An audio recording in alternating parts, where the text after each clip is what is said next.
Mi padre me ordenó que me presentara en la boda de mi hermana o me cortaría los pagos de la matrícula. Lo dijo como un veredicto, como si fuera de su propiedad. Lo que no sabía era que yo ya me había graduado con los más altos honores, había conseguido un trabajo de 6 cifras y no había necesitado su dinero durante años. Aún así, fui, no para celebrar, sino para terminar algo que debería haber terminado hace mucho tiempo. En el momento en que se jactó ante los invitados de cómo financió mi educación, saqué un sobre de mi chaqueta y se lo puse en la mano. Su sonrisa se congeló. Cuando lo abrió, cada secreto sobre el que había construido su orgullo comenzó a desmoronarse. Ese fue el momento en que mi familia dejó de ser una familia, y yo finalmente comencé a respirar de nuevo. Antes de compartir mi historia, me encantaría saber que están aquí conmigo y me están escuchando. Comenten hola abajo o díganme de dónde son. Me encanta saber hasta dónde llega mi historia. A veces, saber que hay alguien ahí marca toda la diferencia. Gracias. Y ahora, déjenme contárselo todo. Si aún no lo han hecho, asegúrense de suscribirse. No porque ayude al canal, sino porque cada historia aquí pertenece a alguien que finalmente encontró el valor para hablar. Mi nombre es Kieran Roth, y así es como dejé de confundir el control con el amor. El teléfono sonó antes del amanecer, cortando la niebla fuera de mi apartamento en Beltown. ¿Vienes a la boda, Kieran? La voz de mi padre ladró a través de la línea. Si te la saltas, dejaré de pagar tu matrícula. ¿Me oyes? Su tono tenía el mismo filo de siempre. Autoridad disfrazada de preocupación. Me quedé mirando el escritorio frente a mí. La carta de oferta de Ace Eberls, la invitación de boda grabada en oro de Aspen y un cheque de caja por $14.980, la cantidad exacta que había pagado por mi primer semestre de universidad hacía 9 años, intereses incluidos. La ironía era casi cinematográfica. Pensaba que todavía podía controlarme con un dinero que no había necesitado en años.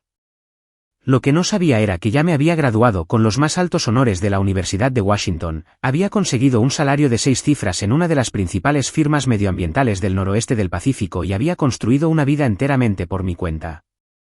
Le había dejado creer en su ilusión porque el silencio, había aprendido, era mi mejor arma. No le dije que ya no quedaba matrícula por pagar, ni saldo con el que amenazar. Solo escuché, dejé que despotricara sobre el deber familiar y el sacrificio, palabras que hacía mucho tiempo que habían perdido su significado. Cuando colgó, me quedé sentado, trazando el borde del sobre que contenía el cheque. Dentro, había más que dinero. Era el fin de la influencia, el desmoronamiento silencioso de una narrativa que había construido a su alrededor. En mi escritorio, abrí una página en blanco y comencé a escribir una carta de límites. Mis manos estaban firmes, aunque mi estómago se retorcía. A partir de este momento, no te debo nada. Ni matrícula, ni obediencia, ni silencio. No volverás a usar el dinero como una correa. La carta era tranquila, precisa, de un tono casi legal. La doblé y la deslicé en el mismo sobre que el cheque. Juntos, parecían más pesados de lo que el papel debería ser. Durante años, la historia favorita de mi padre era que se sacrificó por mi educación. La mencionaba en cada cena festiva, en cada reunión familiar, en cada conversación que comenzaba con, deberías estar agradecido. Lo que nunca dijo fue que, después del primer semestre, pedí préstamos, trabajé de noche limpiando laboratorios y solicité todas las becas que pude encontrar. Le gustaba la versión en la que él era el héroe. Yo solo era la prueba de fondo de su virtud. Mientras sellaba el sobre, miré la memoria USB que estaba al lado. Una copia de seguridad de mi discurso de graduación, mis premios, mi expediente académico, pruebas por si alguna vez necesitaba demostrar que no era el fracasado que él pintaba. Pero esta vez, la prueba no era para nadie más.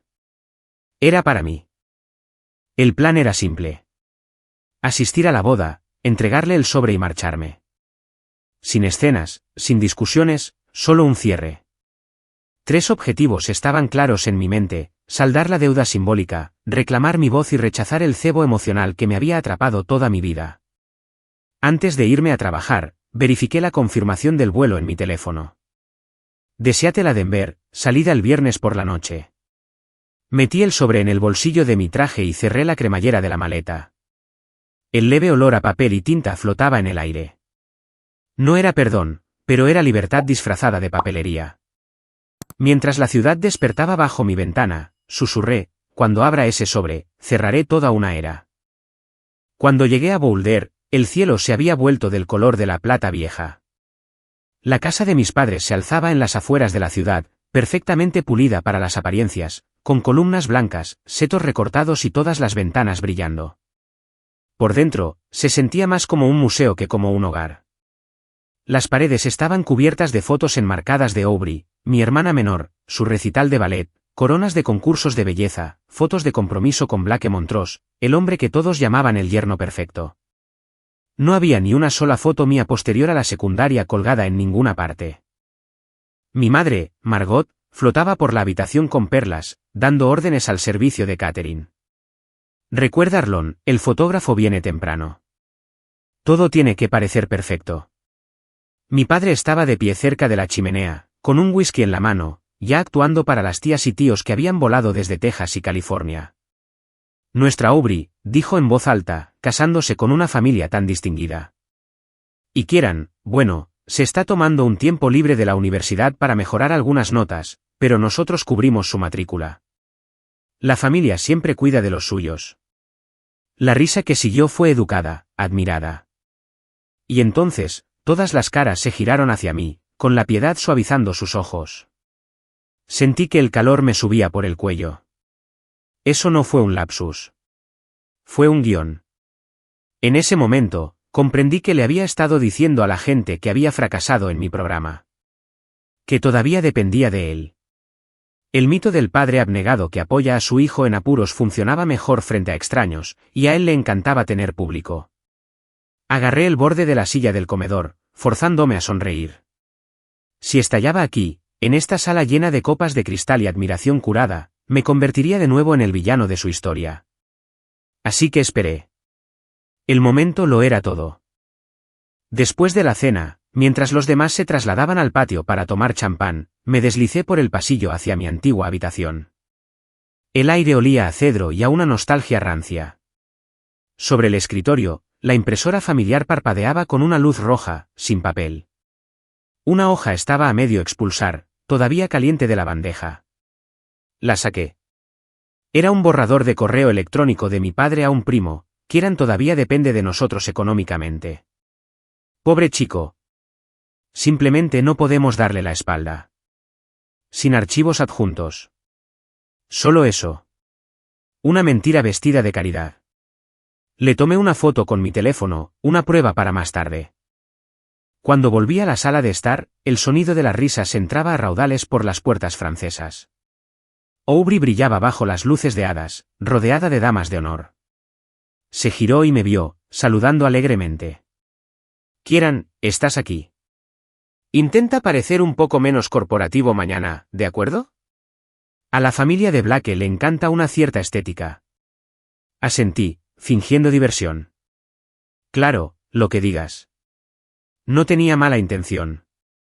Simplemente era fluida en el lenguaje de las apariencias que mis padres le habían enseñado.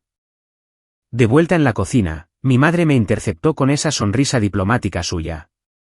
Cariño, espero que no estés molesto por lo que dijo tu padre antes. Ya sabes cómo se pone cuando está orgulloso. ¿Orgulloso?, repetí suavemente. Eso es lo que era. Su sonrisa vaciló. Solo quiere que todos sepan que estás bien.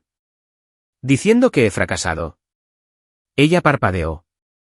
No arruines el ambiente antes del gran día, Kieran. Lo dejé pasar. Discutir con ella era como hablarle a la pared. Parecía sólida, pero solo cubría las grietas.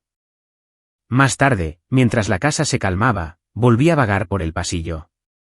El plano de las mesas para la boda colgaba junto a la puerta.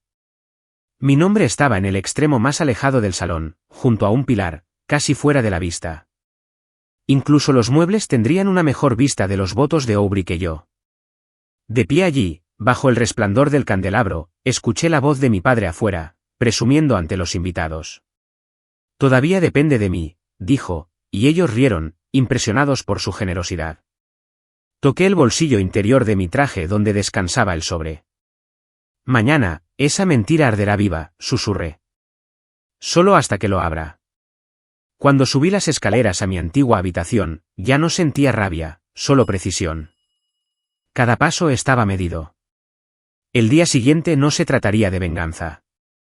Se trataría de la verdad, entregada en la forma más simple posible, papel, tinta y una firma que ya no me ataba a nadie. Aspen parecía una pintura que no me pertenecía. Rosas blancas se arqueaban sobre el pasillo, luces de hadas brillaban contra el bosque de pinos, y cada detalle de la boda Rothville gritaba dinero, perfección y control. Mi madre estaba en todas partes a la vez, ajustando los centros de mesa, corrigiendo a los fotógrafos, ladrando órdenes amables disfrazadas de cumplidos. Kieran, tu corbata no combina con la paleta de colores, dijo, entregándome otra de seda. No discutí. Había aprendido hacía mucho tiempo que la sumisión era más silenciosa que la verdad.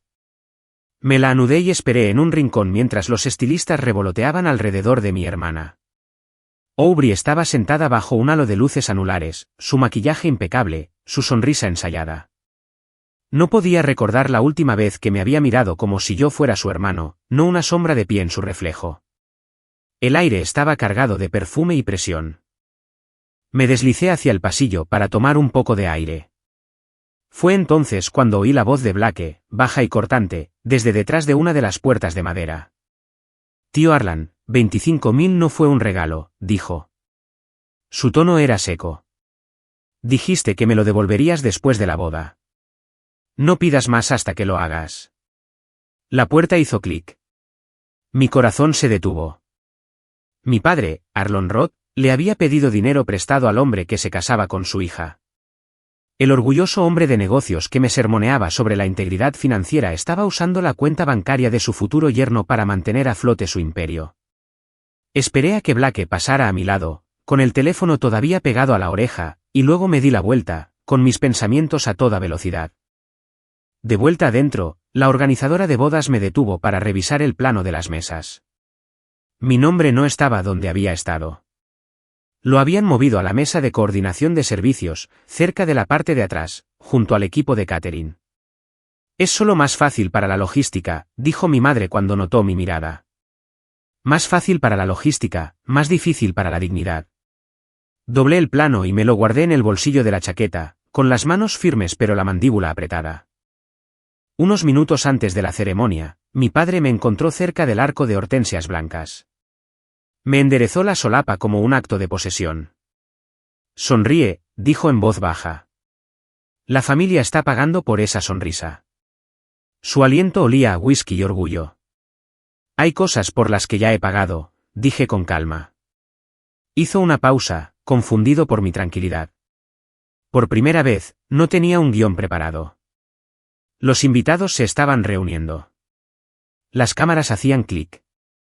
Los ensayos de la música resonaban débilmente por el patio. Metí la mano en mi chaqueta y sentí el sobre entre mis dedos. Ahora estaba cálido, moldeado a la forma de mi decisión. Di un paso hacia él. Para ti, dije, ofreciéndoselo. Su mano dudó antes de tomarlo. ¿Qué es esto? El primer semestre del que siempre me recuerdas, dije. Cada céntimo que alguna vez afirmaste que compró mi lealtad. Lo abrió con impaciencia. Dentro estaban el cheque y mi carta. Sus ojos se movieron de la escritura a mi cara, su expresión cambiando de confusión a furia y a incredulidad. Por un segundo, todo a nuestro alrededor se detuvo, la prueba de música se cortó. El fotógrafo bajó su cámara. Incluso la voz de mi madre se desvaneció a media frase. Hablé claramente, dejando que cada palabra cayera como una piedra en el agua. Considéralo devuelto, papá. No lo uses más como una correa. El silencio que siguió no fue pacífico. Fue eléctrico. La boca de mi madre se abrió y luego se cerró. Un primo jadeó. Alguien murmuró mi nombre como una advertencia. Me di la vuelta y me alejé a través de los pinos, mis zapatos crujiendo contra la grava. No miré hacia atrás, ni siquiera cuando oí la voz de Aubrey llamando débilmente detrás de mí. El cielo sobre los árboles parecía pesado, como si esperara que algo se rompiera. Cuando llegué al estacionamiento, mi teléfono vibró. Mamá llamando, luego Aubrey enviando un mensaje de texto. ¿Qué estás haciendo? Por favor, no arruines esto. Siguió un mensaje de voz de 15 segundos. Una voz masculina que reconocí al instante, tranquila, controlada, ligeramente tensa. Tenemos que hablar, dijo Blake. Me quedé allí un momento, con las montañas elevándose silenciosas detrás del complejo, y me susurré a mí mismo, es hora de dejar de interpretar el papel secundario en la historia de otra persona. Arranqué el coche y conduje por la sinuosa carretera, dejando atrás el retrato de familia perfecto mientras se resquebrajaba en silencio. Una semana después, el cielo de Seattle era del color del acero frío. El aire olía a sal y hojas húmedas. Me senté junto a la ventana de Can Arbor Sage, una pequeña cafetería junto al muelle, observando cómo la niebla entraba desde el agua. Cuando Blake llegó, no se parecía en nada al hombre de Aspen. Su cabello estaba revuelto, sus ojos bordeados de fatiga, su confianza atenuada a algo humano. Pidió un café solo, sin azúcar, y se sentó frente a mí. Tenemos que hablar, dijo de nuevo, más bajo esta vez. Y por favor, no le digas a Aubrey que nos hemos visto. No respondí, solo asentí. Sus manos juguetearon alrededor de la taza. Tu padre me debe 25.000, comenzó. Prometió devolverlo justo después de la boda, pero en lugar de eso, pidió otros 20. Dijo que solo necesitaba cubrir algunos gastos de última hora. Se rió amargamente. Supongo que eso significa que le pagarán al fotógrafo antes que a mí. Esperé. Era extraño oír a otro hombre cargar con la vergüenza de mi familia en voz alta. Me dijo que no se lo mencionara a tu madre, continuó Blake. Dijo que solo la molestaría. Pero después de la boda, me ignoró por completo. Llamadas, mensajes, nada. Mi estómago se contrajo, pero no por sorpresa. Fue por reconocimiento. La casa de los espejos finalmente se había roto. Está en problemas, dije en voz baja. Blake me miró fijamente. ¿Lo sabías? No necesitaba saberlo. Tú solo lo confirmaste. Me estudió por un largo segundo. Entonces dime algo. ¿De verdad sigues en la escuela de posgrado? Porque eso es lo que tu padre le dijo a todo el mundo. Me reí, corto y bajo. No, me gradué hace 3 meses. Con los más altos honores, beca completa. Trabajo en Everlue Systems. Gano más dinero del que él jamás ganó a mi edad. Se echó hacia atrás, exhalando con fuerza. Me lo imaginaba. Habla demasiado sobre el sacrificio. Los hombres que se jactan de lo que han dado suelen ocultar lo que han quitado. Hubo una pausa. El barista dejó un plato entre nosotros, el ruido resonando en el silencio. La voz de Blake se suavizó. Deberías saber que usó tu nombre en la documentación para el nuevo préstamo de su empresa. Revisé los archivos de registro de Rothville Financial. La propiedad está a su nombre, pero la firma del prestatario te pertenece. Aprobación electrónica desde tu correo electrónico. Me quedé helado. Eso es imposible. Me temo que no. La dirección IP se remonta al ordenador de su oficina, probablemente falsificó la autorización. El café de repente supo a metal. Mi padre no solo había mentido. Había convertido mi nombre en una garantía. Me usó, murmuré. Blake asintió lentamente. Se está hundiendo, Kieran. La empresa se está desangrando. Si no lo arregla pronto, está acabado. Mira, no vine aquí para exponerlo. Solo quería que lo supieras antes de que Aubrey se entere por otra persona. Miré por la ventana, donde las gaviotas rozaban el agua gris. Así que a eso se reduce todo, dije en voz baja. Deuda y orgullo. Blake se encogió de hombros ligeramente. Tu padre construyó su vida sobre la reputación. La deuda es solo otra forma de control. Quizás piensa que puede reconstruirla si finge el tiempo suficiente. Sacó su teléfono y giró la pantalla hacia mí. Era una captura de pantalla de una transferencia bancaria. La línea de la nota decía, para matrícula, K. El aire se escapó de mis pulmones. Mi nombre no solo fue tomado prestado. Fue comprado, vendido e impreso como una justificación. La voz de Blake rompió la niebla. Lo siento, amigo. De verdad lo siento. Asentí una vez. No lo sientas. Solo confirmaste lo que ya sabía. Que nunca seré libre hasta que se le acaben las formas de usar mi nombre. Nos sentamos en silencio. El zumbido de la máquina de expreso llenó el espacio donde las palabras no podían llegar. Cuando Blake se fue, dejó unos billetes en la mesa y dijo en voz baja: si alguna vez necesitas hablar, ya sabes dónde encontrarme. Me quedé mucho después de que se fuera, observando cómo la lluvia se deslizaba por el cristal, convirtiendo las luces del puerto en vetas de plata. Por un momento, casi sentí lástima por mi padre. Luego recordé la sonrisa falsa en la boda. Los susurros sobre mi fracaso, la firma falsificada. Cuando finalmente salí, el viento de la bahía me atravesó el abrigo. Mi teléfono volvió a vibrar. El identificador de llamadas decía: mamá. Contesté, esperando otra súplica de paz, otra media verdad envuelta en culpa. En cambio, su voz temblaba. Kieran, tu padre se desmayó en la oficina. Dijeron que fue un derrame cerebral leve. No hablé por un momento. El ruido de la ciudad se desvaneció, dejando solo el lejano grito de la sirena de un barco. ¿Está despierto?, pregunté. Todavía no lo saben, susurró. Por favor, ven a casa. Colgué, mirando el pavimento mojado.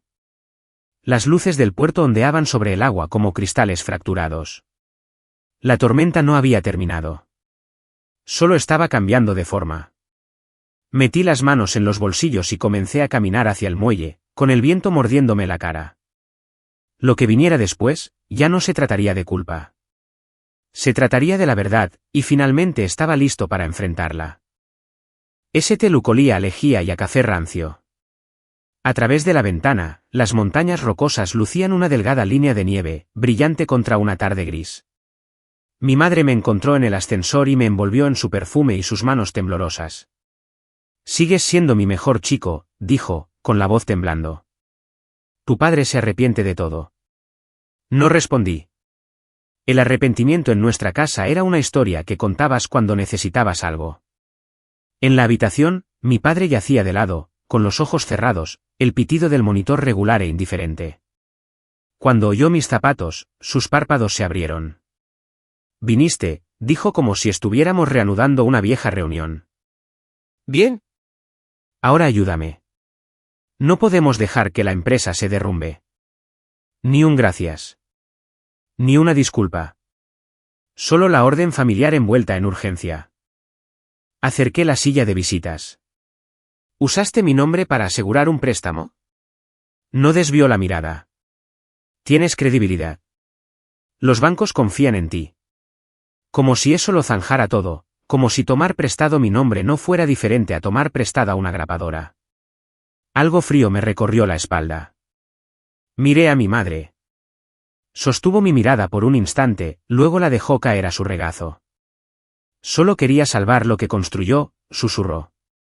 No hagas una escena. Ahí estaba. El credo familiar. El orden por encima de la honestidad. La imagen por encima de la verdad. Me puse de pie. No firmaré nada. No arreglaré esto por ti. La boca de mi padre se tensó. Dejarías que tu propia sangre se ahogara. Pensé en la autorización falsificada, en el plano de las mesas cerca de la estación de catering, en el sobre bajo el arco. Tú me enseñaste a nadar, dije. También me enseñaste quién arroja a la gente a lo más profundo. Salí al pasillo. La puerta hizo clic detrás de mí. La alfombra se tragó los pasos y la ira por igual. ¿Quieren? La voz de Aubrey llegó suave desde un rincón. Parecía más pequeña sin su armadura nupcial, con las mejillas desnudas y los ojos muy abiertos. Blake me contó lo del dinero. No sabía que papá le había pedido prestado. No sabía nada de eso. Sus dedos retorcían la manga de su suéter como un hilo de preocupación. ¿Qué está pasando realmente? Por primera vez en mucho tiempo, vi incertidumbre en lugar de brillo. Quería entregarle una verdad limpia e indolora. No existía tal cosa. No te fíes de la palabra de nadie. Ni de la mía, ni de la de ellos. Pide los documentos. Extractos bancarios, correos electrónicos, contratos. Lee cada línea. Saqué mi teléfono y mostré la foto del correo electrónico impreso, aquel donde nuestro padre le decía a un primo que yo todavía vivía de su generosidad. Se lo envié y observé cómo su garganta se movía mientras leía. Abrazó el aire frente a ella como si fuera a doblarse por la mitad. Esa noche, volé de regreso a Seattle. Las luces de la ciudad se deshacían bajo el ala como un collar de perlas rotas. En algún lugar sobre Utah, abrí mi bandeja de entrada. Un mensaje de la empresa de mi padre estaba en la parte superior. Si expones a esta familia, te arrepentirás. No toleraré la traición de mi propio hijo. Me quedé mirando la pantalla hasta que mi reflejo reemplazó las palabras. Durante años, había sido el hijo ingrato en su historia. Ahora podía ver la forma de la verdad. Nadie aquí quería rescatarme. Querían preservar su reflejo. Denver se encogió hasta convertirse en un mapa brillante debajo. Por primera vez, entendí lo que mi padre temía más que la enfermedad. No la muerte, no el fracaso. Temía perder el poder de definir lo que éramos. 3 semanas después, la lluvia en Seattle caía en limpias líneas verticales. Greta me llamó a su oficina en Everblue y deslizó una carpeta sobre el escritorio. «Vas a presentar en Denver», dijo. «El proyecto de Rocky Rainey es nuestro para perderlo». Asentí, la ironía no pasó desapercibida para ninguno de los dos. Regresar a la ciudad donde el nombre de mi padre se estaba desmoronando y presentarme como mi propio hombre. Parecía que el universo tenía un sentido de la puesta en escena. El día antes de volar, llegó un correo electrónico de mi madre, formal y suplicante. «Tu padre necesita que firmes de nuevo la garantía. Si no lo haces, el banco embargará la oficina. Prometió que te dejará vivir tu vida después de esto». Las sílabas de promesa y después habían dejado surcos en la lengua de mi familia. Respondí con una sola página adjunta, mi negativa, el escaneo del cheque que había devuelto, la foto de su correo electrónico y capturas de pantalla de las transferencias de Black etiquetadas para mi matrícula. No retorcí el cuchillo. Solo me aseguré de que la hoja tuviera un nombre. 1 hora después, sonó mi teléfono. La voz de Aubrey era ronca. «Papá quiere declararse en bancarrota y transferir los activos a nombre de mamá primero. Me dijo que es legal. No sé a quién creer». Me senté en la mesa de mi cocina y observé cómo la lluvia se acumulaba en un vaso en el alféizar. «Si te quedas callada, serás parte de ello. Guarda los documentos. Envía copias a alguien fuera de la familia. Si él tiene razón, estarás protegida. Si está equivocado, estarás protegida». Lloró sin ocultarlo. Les creí durante tanto tiempo. Yo también, dije. Creer es fácil cuando la historia te halaga. Esa noche, un número bloqueado me envió un mensaje de texto: «No vengas a Denver. La gente oirá que hiciste trampa para ascender en Everblue. Buen ascenso. Lástima si desapareciera». El momento era casi elegante. Reservé mi vuelo de todos modos. Aterricé en el aire fino de la mañana, me registré en un hotel del centro y extendí los materiales sobre el escritorio. Modelos de hidrología, objetivos de conservación por fases, curvas de costos, métodos de contingencia para años de sequía e inundaciones. Sonó un golpe en la puerta. Blake estaba en el umbral, con las manos en los bolsillos del abrigo. «No me quedaré mucho», dijo. Aubrey habló conmigo. Envió los registros a un abogado. «He terminado de proteger a tu padre». Dudó. «Por si sirve de algo, creo que le diste más gracia de la que él jamás te dio a ti». Cuando la puerta se cerró detrás de él, la habitación se sintió más ligera, como si una ventana se hubiera abierto. En el ayuntamiento, la cámara olía a barniz y a viejas discusiones. Greta abrió con el alcance y la visión. Yo subí al podio para el núcleo técnico. Hablé sobre la recarga de acuíferos y la reutilización en circuito cerrado, sobre la equidad y la infraestructura para que los ahorros no se saltaran los barrios más pobres, sobre medir el éxito cada trimestre y cambiar de rumbo cuando los datos lo exigieran. Mantuve mi voz firme, mis manos quietas. Pensé en la casa de Boulder y el correo electrónico impreso, en el sobre en Aspen, en cómo los sistemas fallan cuando se construyen sobre datos falsos. Cuando llegaron las preguntas, fueron agudas pero limpias. ¿Qué pasa en un año frío con mucho deshielo? ¿Cómo escalonamos la construcción para minimizar la interrupción del servicio? ¿De dónde sale el primer 10%? Respondí con el modelo, con datos de campo, con un plan que no requería fe, solo matemáticas y tiempo. Nos dimos la mano después en el pasillo. Mientras guardaba mi maleta, sonó mi teléfono. Aubrey, sellaron la oficina, dijo, con la respiración entrecortada. Las cuentas están congeladas. Quieren que papá coopere. Mamá dice que esto es tu culpa. Me apoyé contra la pared de mármol frío y vi a un conserje empujar un carrito más allá de la puerta. Deja que todo se lave, dije. La gente también. Es la única forma de que algo vuelva a crecer bien. Esa noche, Denver arrojó sus luces contra el cristal del hotel hasta que la ciudad pareció flotar. Me senté en el banco del pasillo y marqué sin rumbo, dejando que el silencio me encontrara. Llegó un mensaje de mi padre. Cuando necesites perdón, recuerda quién te dio la vida. Lo borré sin respirar hondo. Tú lo hiciste, dije al pasillo vacío. Y yo también. Me quedé despierto y pensé en el agua. En cómo se niega a guardar secretos. Como encuentra el punto más bajo, se acumula, sube, rompe la parte más blanda de una presa. Mi familia había sido una presa hecha de historias. La presión se había estado acumulando toda mi vida. Por la mañana, con el sol apenas calentando las fachadas, Denver parecía más limpio que la noche anterior. En el vuelo de regreso, abrí mi portátil y refiné una diapositiva sobre el monitoreo. Si un sistema es honesto acerca de sus fugas, se puede arreglar antes de que falle. Si una familia no puede serlo, falla antes de admitir que está rota. Cerré la tapa y observé cómo las nubes se dividían como páginas, sabiendo que había terminado de pedirle a nadie más que escribiera mi capítulo. La sala del tribunal en el centro de Denver olía a papel y mármol empolvado, como si el tiempo mismo hubiera sido archivado allí. La luz de las altas ventanas caía en franjas pálidas sobre la larga mesa. Entré con paso firme, el sonido de mis zapatos resonando contra el suelo. Mi padre estaba sentado a un lado, con la postura rígida, su traje ligeramente arrugado como si lo hubieran planchado con manos temblorosas. Mi madre estaba a su lado, con los dedos entrelazados tan apretadamente que parecían exangües. Aubrey estaba sentada a 2 asientos de distancia, con los ojos fijos en los documentos frente a ella.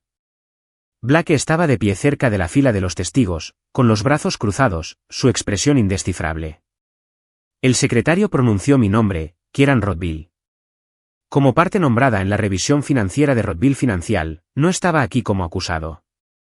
Estaba aquí porque mi nombre había sido tomado prestado, falsificado e impreso en tinta en deudas que no eran mías. La audiencia comenzó con la voz del auditor, tranquila pero cortando el aire. Los registros muestran un préstamo comercial a nombre de Kieran Rothville, autorizado electrónicamente. Hizo clic en la presentación en la pantalla. Rastreamos la dirección IP hasta la oficina de la empresa en Boulder. El dispositivo utilizado estaba registrado a nombre del señor Arlon Rothville. Por un momento, silencio. Luego mi padre habló, firme e indignado. Hice lo que tenía que hacer para proteger la empresa. Se llama liderazgo. Mi madre jadeó. Falsificaste su nombre. Sus palabras fueron pequeñas, casi tragadas por la sala. Él se volvió hacia ella bruscamente. Construí todo lo que tienes. No me sermonees sobre papeleo. Me incliné hacia adelante, con voz uniforme. No protegiste nada, papá. Lo enterraste. Y me usaste como pala. El auditor se aclaró la garganta, continuando su informe. Además, hay un rastro de correos electrónicos entre el señor Rothville y varios inversores en los que tergiversa la dependencia financiera de su hijo como medio para asegurar financiación por simpatía. Me puse de pie, buscando en mi carpeta. Esos son los correos electrónicos, dije, colocando copias impresas en la mesa junto con el cheque que le había devuelto en Aspen. El mismo que una vez usó para comprar mi silencio. Este cheque, dije, era su historia favorita. Cómo pagó mi matrícula. Cómo le debía mi futuro. Se lo devolví para que supiera que yo no estaba en venta. En esta carta, levanté la página doblada del mismo sobre, declaro con mis propias palabras que me niego a ser garante de cualquiera de sus préstamos. Ese es mi límite por escrito. Ese es mi consentimiento retirado.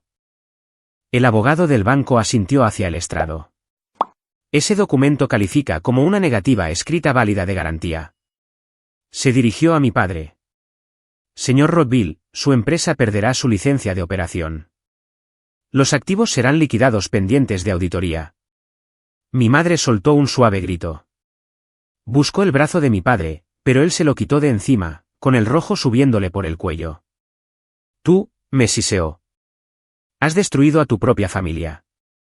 No, dije en voz baja. Tú la destruiste en el momento en que cambiaste nuestros nombres por una línea de crédito. Una silla raspó detrás de mí. Aubrey se puso de pie. Su voz temblaba, pero se escuchó en toda la sala. Fui yo quien envió los archivos a los auditores, dijo. No podía ver cómo hundía a Kieran por algo que no hizo. Sus palabras cayeron en el silencio como una confesión y una liberación, todo a la vez. Mi madre se cubrió la boca, con los ojos muy abiertos. Mi padre se giró, aturdido, no por la culpa, sino por la traición. El mazo del juez cayó ligeramente, un sonido más definitivo que fuerte. Se levantó la sesión. Recogí mis papeles, cada uno un fragmento de la verdad, y salí a la luz de la mañana. En los escalones del juzgado, el viento era lo suficientemente agudo como para cortar. Miré hacia el cielo, el mismo azul desvaído que había visto el día que entregué ese primer sobre. Solo que ahora, no pendía sobre mí. Se abría sobre mí. Detrás de mí, oí a mi madre llamarme. Kieran, por favor, no dejes que lo metan en la cárcel. Sigue siendo tu padre. Me giré a medias, encontré sus ojos llenos de lágrimas. Yo no decido su sentencia, dije en voz baja. Solo decido que él ya no puede escribir la mía. Los papeles se agitaron en mis manos mientras el viento arreciaba. Ya no eran pruebas. Eran aire. Blake y Aubrey estaban de pie cerca de la base de las escaleras. Sé que no hiciste esto por venganza, dijo Blake en voz baja. Asentí. No, lo hice porque alguien en esta familia tenía que empezar a decir la verdad. Los sollozos de mi madre me siguieron por los escalones, desvaneciéndose en el zumbido del tráfico de la ciudad. No miré hacia atrás. Algunas cosas solo crecen cuando dejas de regar las mentiras. 3 meses después, las mañanas en Seattle se sentían nuevas de nuevo. El aire era fresco, salado por el sonido de la bahía. Me senté junto a la ventana de mi oficina en Everblue Systems, observando la luz del sol arrastrarse por mi escritorio. El proyecto de Rocky Rainey había sido aprobado, los contratos firmados. Mi nombre real e intachable, estaba en cada documento. Greta pasó por mi oficina, sonrió y dijo, gerente de proyecto Rothville. Suena bien. Por una vez, el título no se sentía prestado. Cuando se fue, noté un sobre entre el correo de la mañana. La letra me detuvo en seco. Era de mi madre. Dentro había una foto familiar descolorida. Yo a los 10 años, Aubrey a los 6. Nuestro padre de pie, alto, entre nosotros. Detrás, una nota con su letra inclinada. Estamos vendiendo la casa. Tu padre se está recuperando. Si quieres hablar, ahora escuchará. La miré durante un rato, esperando que llegara la ira. No llegó. Tampoco el perdón. Lo que sentí fue el alivio silencioso de ya no necesitar ninguno de los dos. Tomé una hoja de papel limpia y respondí. No guardo rencor, pero no volveré. Cuando entienda que la verdad es la única herencia que vale la pena conservar, seguiré aquí, viviendo honestamente, todavía llevando el nombre de Rothville, pero en mis propios términos. La metí en un sobre nuevo y la envié antes de poder dudar de la paz que había en ello. Esa tarde, sonó mi teléfono. Era Aubrey. Su voz sonaba más ligera, despojada de pretensiones. Me fui de Boulder, dijo. Voy a Seattle. Quiero empezar de nuevo. No sé si querrás tenerme cerca después de todo. Si lo haces por ti misma, no por ellos, dije, siempre tendrás un lugar aquí. No respondió. Nos quedamos en silencio juntos. Del bueno. Del que significa que algo finalmente se está reconstruyendo. Cuando colgamos, salí. El agua de la bahía brillaba bajo el sol de otoño, y por un momento se veía exactamente como la tarde en que me había alejado de Aspen. Solo que esta vez, no había amargura, solo una calma constante, del tipo que queda después de que una tormenta se vacía. Recordé cada escena, las amenazas de mi padre, el sobre, las historias falsas de la matrícula, la sala del tribunal, la confesión temblorosa de mi hermana. Todas las palabras que una vez me atraparon, ingrato, rebelde, desleal, perdieron su poder. Eran solo ruido destinado a mantenerme pequeño. Una vez que dejé de escuchar, desaparecieron. Más tarde ese día, salí de la oficina y caminé hasta la misma cafetería junto al puerto donde Blake y yo habíamos hablado por primera vez. La brisa marina traía el mismo aroma a café y sal. Saqué el viejo sobre vacío que había guardado en mi cartera desde Aspen. Sus pliegues se habían suavizado, su peso casi había desaparecido. En su reverso, escribí una última frase. Ya nadie le debe nada a nadie, ni siquiera al pasado. Lo dejé sobre la mesa y salí, la campanilla de la puerta sonando suavemente detrás de mí. Afuera, la lluvia de Seattle comenzó a caer, suave, limpiadora, interminable. Levanté mi rostro hacia ella y dejé que me empapara el pelo, que atravesara los últimos restos de todo lo que solía definirme. Solía creer que la libertad llegaba cuando los demás finalmente se disculpaban. Pero la verdadera libertad, he aprendido, comienza en el momento en que dejas de esperarla. Mi padre perdió su control sobre el poder. Yo gané el mío. Y por primera vez en mi vida, no estaba cargando con la historia de nadie más, solo con la mía. Algunas historias no tratan de venganza, tratan de liberación. No gané contra mi padre. Simplemente me alejé del campo de batalla que él construyó. Y esa, he aprendido, es la clase silenciosa de victoria. Si mi historia te ha llegado, tómate un momento para compartir la tuya. Quizás tú también has tenido que cortar lazos para encontrar la paz. Comenta abajo. Dime de dónde eres o simplemente di ir escuchando. Y no te olvides de suscribirte.